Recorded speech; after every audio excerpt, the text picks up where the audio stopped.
Thanks, conference. Thank you. Thanks a lot. Thanks a lot. Thank you. Thank you. We've got a lot to get through. Thank you. Thanks. Wait till you hear what I've got to say. But now the leadership election is over, I tell you, we have to become a government in waiting. An election could come at any time. Theresa May has said that she'll not be calling an early election. But when could anyone trust the word of a Tory leader? We have to prepare ourselves, not just to fight an election, but also for moving into government. So to do that successfully, we have to have the policies and the plans for implementation on the shelf in place for when we enter government, whenever that election comes. So everybody in the party, at every level and in every role, needs to appreciate the sense of urgency of this task. So in this speech, I want to address some of the key issues we will face and how we'll face them. First, though, we need to appreciate the mess that the Tories are leaving behind when we go into government. 6 years ago, 6 years on from when they promised to eliminate the government's deficit in 5 years, they're nowhere near that goal. The national debt burden was supposed to be falling by last year, and it's still rising. In money terms, it now stands at £1.6 trillion. Our productivity has fallen far behind. Each hour worked in the US or Germany or France is 1/3 more productive than each hour worked here. Our economy is failing on productivity because the Tories are failing to deliver the investment it needs.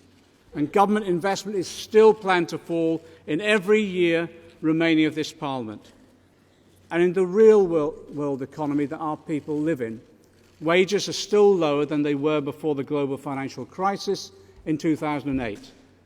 There are now at least 800,000 people on zero-hour contracts, unable to plan from 1 week to the next, and the number continues to rise.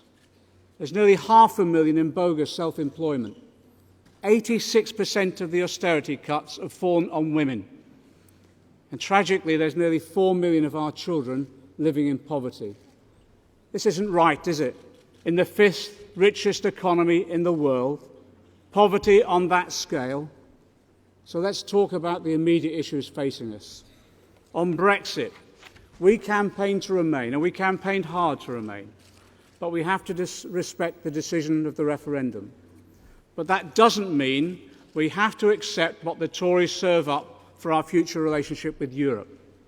Since Brexit, the Tories have come up with no plan whatsoever. They have no clue. Half of them want a hard Brexit to walk away from 30 years of investment in our relationship with Europe. Some are just paralysed by the scale of the mess they created.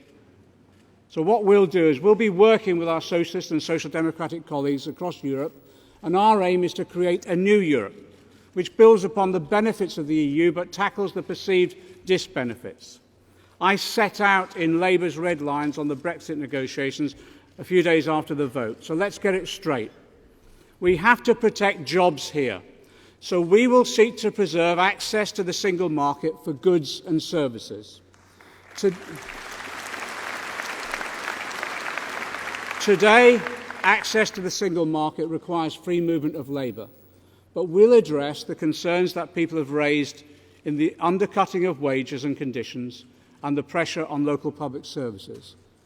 I tell you this, we will not let the Tories bargain away our workers' rights either. We will defend the rights of EU nationals that live and work here and UK citizens currently living and working in Europe. We were all appalled at the attacks that took place on the Polish community in our country following the Brexit vote. Let's be clear, as a party, we will always stand up against racism and xenophobia in any form. In the negotiations, we also want Britain to keep its stake in the European Investment Bank. At the centre of the negotiations is Britain's financial services industry. Our financial services have been placed under threat as a result of the vote to leave. Labour has said clearly we will support access to European markets for the financial sector, but our financial services must understand that 2008 must never happen again. We must never. The message is clear to them. We will not tolerate a return to the casino economy that contributed to that crash ever again. We will support financial services where they deliver a clear benefit for the whole community, not just enriching a lucky few. We'll work with the finance sector to develop this new deal with finance for the British people. We'll fight for the best possible Brexit deal for the British people. And there'll be no more support for TTIP or any other trade deal that promotes deregulation or privatisation here or across Europe.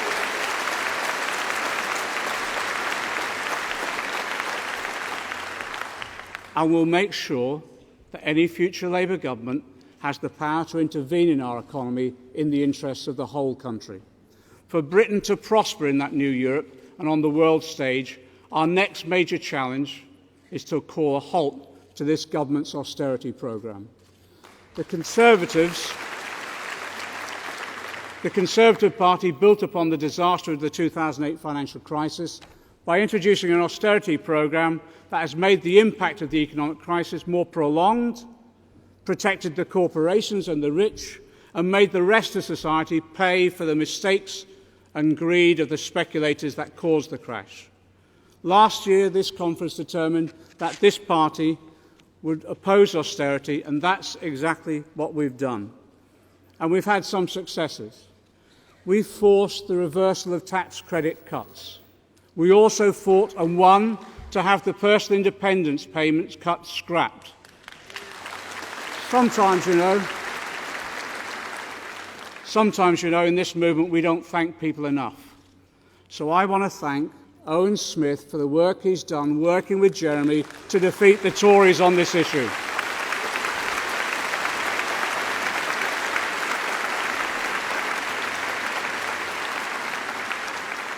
And I want to thank Angela Smith and her team in the Lords for the terrific work the Lords team has worked to defeat these Tories.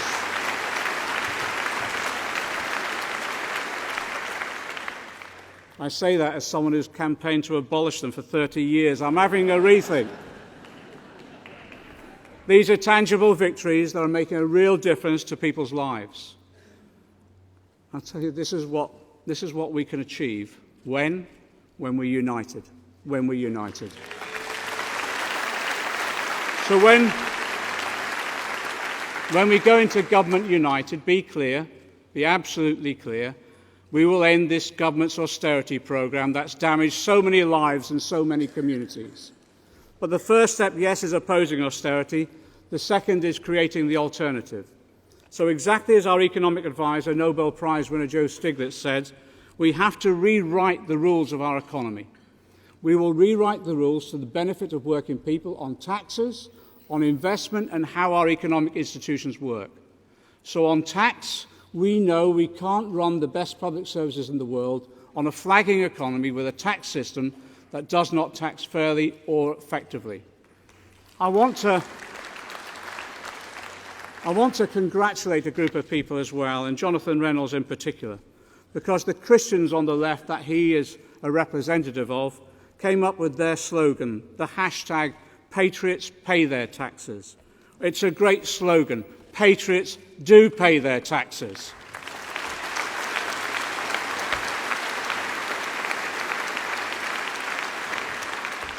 Labour has already set the pace on tackling tax avoidance and tax evasion. We launched our tax transparency and enforcement programme to force the government into action. And again, I'd like to thank Rebecca Long-Bailey for leading the Labour charge in Parliament to hold the tax dodgers to account.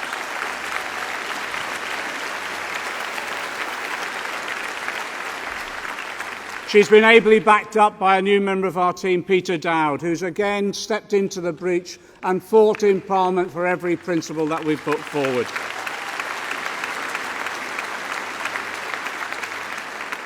And I want to congratulate Caroline Flint, who forced an amendment to the finance bill to ensure country-by-country reporting is now back on the agenda.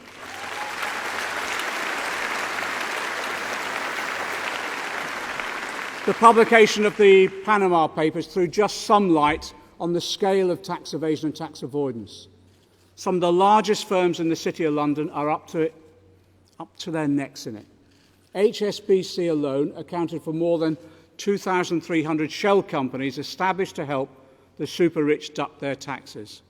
In government, we will end the scourge of tax avoidance. We will end it.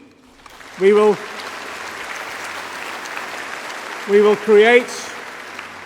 create a new tax enforcement unit at HMRC, doubling the number of staff investigating wealthy tax avoiders. We will ban tax-dodging companies from winning public sector contracts.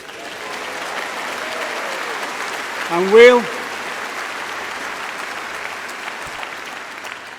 we'll ensure that all British Crown dependencies and overseas territories introduce a full public register of company owners and beneficiaries. We will throw light on where the tax dodgers are hiding their money. Our review of HMRC has also exposed the corporate capture of the tax system and how staff cutbacks are undermining our ability to collect the taxes we need. I want to thank PCS, the union, Professor Prem Seeker, John Christensen and their team for the expertise they provided us in drawing up this review. The next stage will be to develop the legislation and international agreements needed to close tax havens and end tax abuse. And I'll give you this assurance. When we go back into government, we'll make sure HMRC has the staffing, the resources and the legal powers to close down the tax avoidance industry that has grown up so aggressively in this country.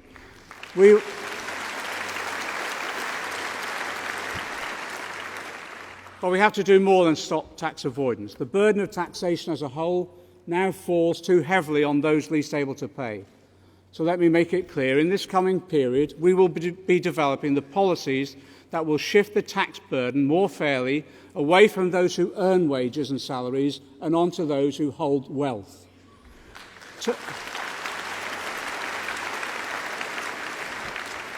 Turning to investment, as I've said before, Labour as a party of government needs to think not just about how we spend money, but how we earn it.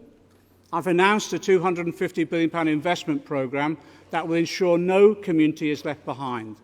This is the scale of investment that independent experts say will start to bring Britain's infrastructure into the 21st century. It means putting the investment in place that will transform our energy system, providing cheap, low-carbon electricity. It means ensuring that every part of the country has access to super-fast broadband matching the best in the world. It means delivering the transport improvements, including HS3 in the north of England, that will unlock the potential of the whole country. But for too long now, major decisions about what and where to invest have been taken by Whitehall and the City. The result? Underinvestment and decline across the country. So it's time for our regions and localities to take control, take back control. So we will create new institutions not run by the old elite circles. Our £250 billion National Investment Bank will supply the long-term patient investment needed to sustain a new, more productive economy. It will be backed up by a network of regional development banks with a clear-cut mandate to supply finance to regional and local economies. It's a disgrace also that our small businesses can't get the finances they need to grow. Our financial system is letting them down badly at present. The new regional development banks will have a mandate to provide the patient, long-term investment they need. But we'll go further than this. We'll shake up how our major corporations work and change how our economy is owned and managed. We'll clamp down on the abuses of power at the very top. Under Labour, there'll be no more Philip Greens at all. We will legislate. We will legislate to rewrite company law to prevent them. we'll introduce legislation to ban companies taking on excessive debt to pay out dividends to shareholders. And we'll rewrite the takeover code to make sure every takeover proposal has a clear plan in place to pay workers and pensioners. We will protect their pensions.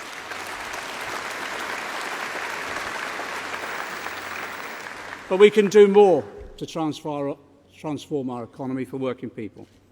Theresa May has spoken about worker representation on boards. Well, it's good to see her following our lead. But we know that when workers own and manage their companies, those businesses last longer and are more productive. If we want patient long-term investment in high-quality firms, what better way to do it than to give employees themselves a clear stake in both? So cooperation and collaboration is how the emerging economy of the future functions. So we'll look to at least double our cooperative sector in this country so that it matches those in Germany and the US. We'll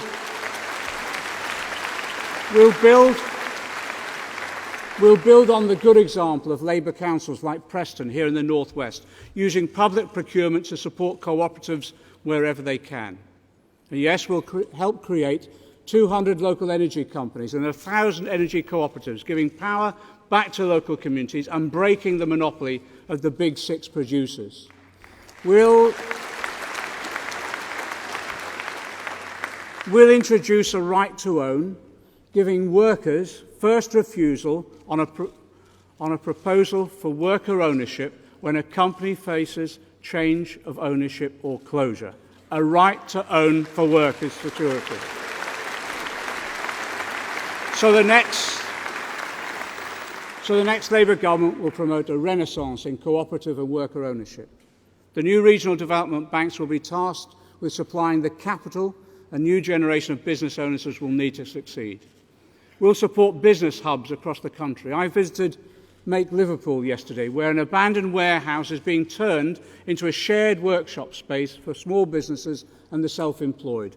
The next Labour government will provide support to establish business hubs in every town and city. Every town and city. We know the economy is changing with more people self-employed than ever before. We need to think creatively about how to respond. So we'll be taking a serious look at how to make the welfare system better support the self-employed. But I'm also interested in the potential of a universal basic income. And I want to learn from the experiments that are taking place across Europe. But you know, until working people have proper protections at work, the labour market will always work against them.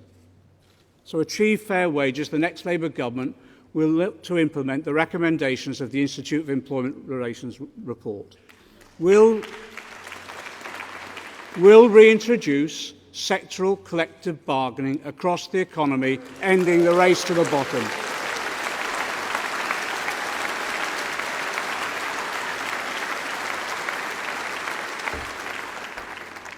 And I give you this commitment. In the first 100 days of our Labour government, we'll repeal the Trade Union Act.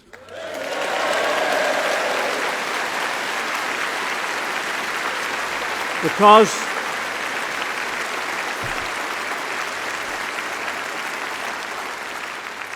what happens when trade unions are weakened?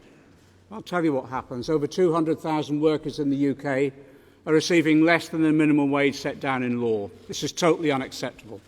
Under Labour, we will properly resource HMRC and the Gang Masters and Labour Abuse Authority to make sure there are no more national scandals like Mike Ashley of Sports Direct. And our vision for a high-wage economy with everyone receiving their fair dues does not end there. I've spoken before about building on the great achievements of previous Labour governments. Yes, and one of the greatest achievements of the government elected in 1997 was the establishment of a national minimum wage, lifting millions out of poverty, and I pay tribute to that government for doing it. But Remember, the Tories opposed it, claiming it would cost millions of jobs. But, united in purpose, we won the argument. Under the next Labour government, everyone will earn enough to live on. When we win the next election, we will write into law a real living wage.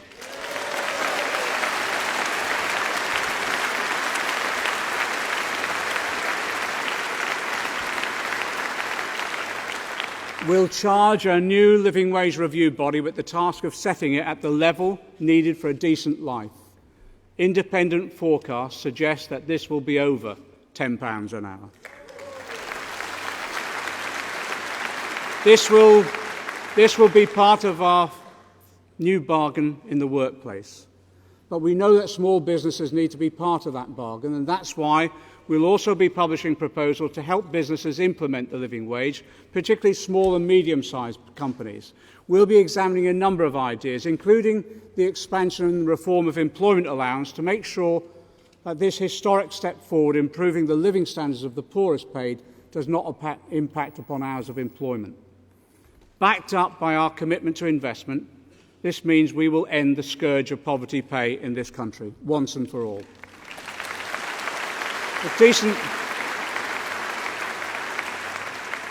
We've said this before, but decent pay is not just fundamentally right, it's actually good for business, it's good for employees, and it's good for Britain. But we need a new deal across the whole of our economy, because whatever we do in Britain, the old rules of the global economy are being rewritten for us. The winds of globalisation are blowing in a different direction now.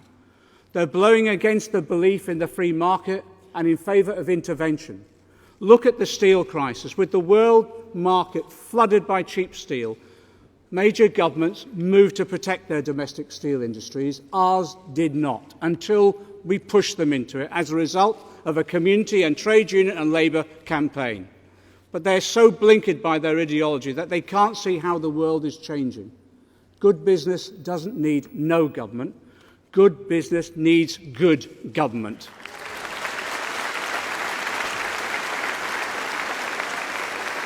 And the best governments today, right the way across the world, recognise that they need to support their economies, because the way the world works is changing. For decades, manufacturing jobs disappeared as producers looked for the cheapest labour they could find. Today, 1 in 6 manufacturers in the UK are bringing jobs back to Britain. That's because production today is about locating close to markets and drawing upon the highly skilled labour and high-quality investment. Digital technology means production can be smaller scale, in smaller, faster firms, dependent on cooperation and collaboration, not dog-eat-dog competition. The economies that are making best use of this shift are those with governments that understand it's taking place and support new industries and small businesses. We could be part of that change here. There's huge potential in this country and in every part of the country. We have an immense heritage of scientific research and engineering expertise. Today, our science system is a world leader. We have natural resources that could make us world leaders in renewables. We have talent and ambition in every part of the country. Yet at every stage, we have a government that fails to reach that potential. It's cut scientific research spending. It's slashed subsidies to renewables, threatening tens of thousands of jobs. And it plans to cut essential public investment in transport, energy and housing across the whole country. Be certain, the next Labour government will be an interventionist government. We will not stand by like this one and see our key industries flounder and our future prosperity put at risk. Like Rebecca Long-Bailey has said, when we return to government, we'll implement a comprehensive industrial strategy developed in partnership with trade unions and employers and the wider community. After Brexit, we want to see a renaissance in British manufacturing. And as we've committed ourselves, our government will create an entrepreneurial state that works with wealth creators, the workers and the entrepreneurs, to create the products and the markets that will secure our long-term prosperity. Let me just say this in conclusion on a personal note. I'm so pleased that this conference is being held in Liverpool. I was born in this city, not far from here.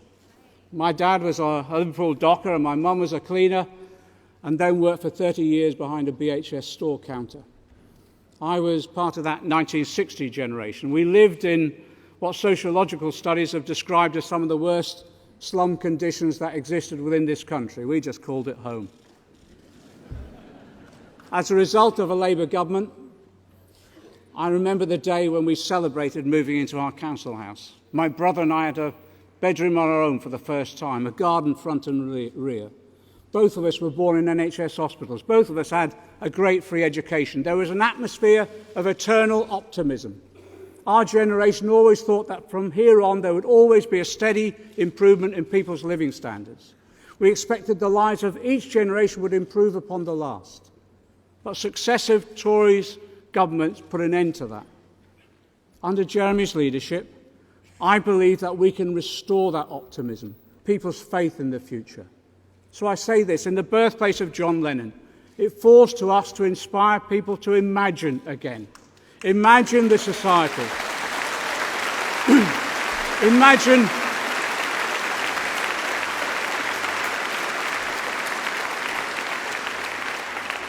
Imagine the society we can create.